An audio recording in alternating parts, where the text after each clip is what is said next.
وا ډیر زبردست خبر راغی. د طالبانو لخوا ښځو ته یو ډیر ښه خبر.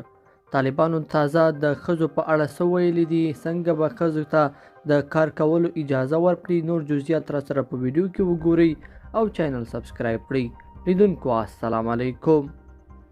ستانکزی وایي د اسلام په چوکاټ کې به ښځو ته د کار او زده کړو زمینه برابره شي. د بهرنیو چارو وزارت سیاسي مرستیال وایي چې د اسلام په چوکاټ کې هیوادوالو په ځانګړې توګه ښځو ته به د کار کولو او زده کړې زمینه برابره شي.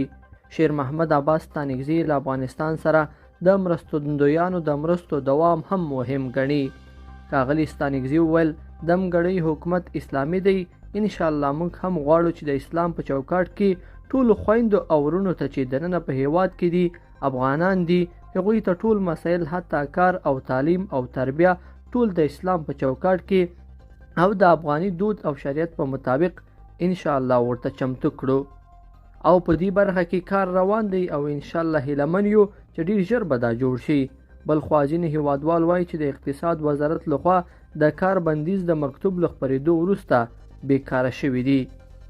ګیټي هم یو له دغو هیوادوالو څخه ده چې په ناحکومتي بنسټونو کې د ښځو د کار د ځنډېدو په تړاو د اقتصاد وزارت د مکتوب له خپرېدو وروسته بیکاره شوه. دا اوس خپلې راتلونکي ته اندېښمنه ده او له اسلامي امارته غواړي چې ښځو ته هم د کار کولو اجازه ورکړي. نوموړی وایي ځینې پیغلې دي چې پلان نه لري، سرپرست نه لري، مشر نه لري، مجبور او مکلف دي چې هغوی باید کار وکړي چې د خپلو کورنیو لګښتونه پوره کړي.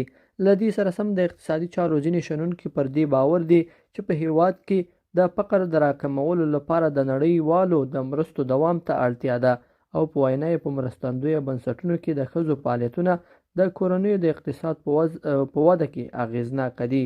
د اقتصادي چارو شنونکي سیر قریشي ویل د ښځو د کار منع کول د دې لامل کیږي چې د افغانستان د کورنیو خالصو تولیداتو کچه راټیټه شي، د کورنیو پر اقتصادي سوکالۍ هم اغیزه کوي.